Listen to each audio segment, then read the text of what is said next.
Let's talk to Anthony Pereira from the Brazil Institute at King's College London about all of this. Thanks for coming on the programme. First of all, it does seem, just from a sort of straightforward health perspective, that a lockdown would be in the best interest of Brazilian people. Why is the president not imposing one? Well, I think this has been President Bolsonaro's stance all along from the beginning of the coronavirus pandemic there last year. It's, this isn't anything to worry about. Only the medically infirm and the elderly should be locked down. That's because the economy has to take pride of place. And, he's finally started to wear a mask in public and to talk about vaccines. But on every step of the way before that, he has been negationist and he's been obstructionist. And, as last March, a group of 200 economists, business people, and former public health officials, they issued a very important letter that pointed out that countries with a high death toll also have the worst economic results. And so this trade-off that Bolsonaro keeps talking about, because he wants to win re-election in 2022 and he wants to blame governors and mayors for the lockdowns that have taken place, that this is a false dichotomy.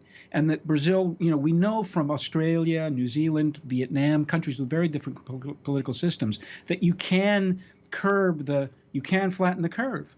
But this is just not being done. And the president really is the primary person responsible for what's happening, I think. I just want to push you a little bit on that, if I may, the idea that Bolsonaro is particularly individually responsible for this. I mean, there are no world leaders who haven't misstepped one way or another in the last year when it's come to the pandemic. Here in Europe, there's been huge criticism of the rollout of the vaccination program.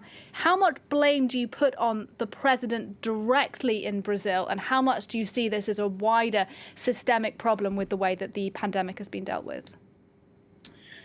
Well, you're right. Everyone's made mistakes in this pandemic. A lot of people didn't see it coming.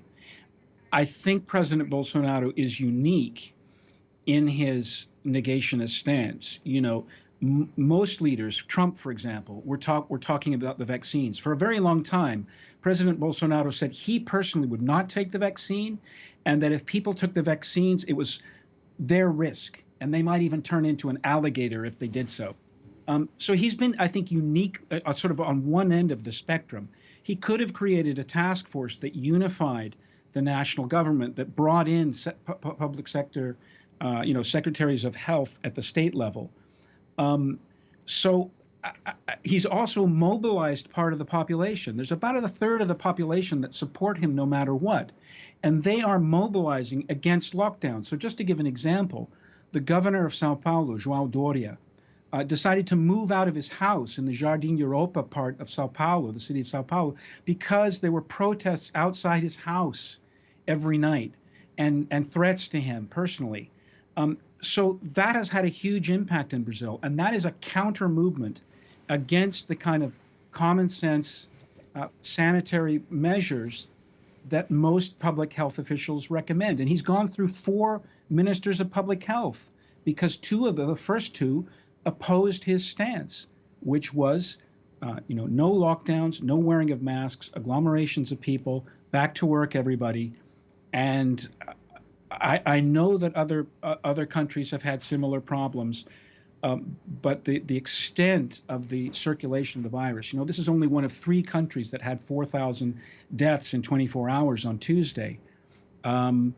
It's really gotten out of control in Brazil, unfortunately, and there is a big pushback now you're seeing from various political actors because of what's happening. Yeah, unfortunately, Anthony Pereira, we are going to have to leave it there, but it would be really interesting to talk to you a little more in the future.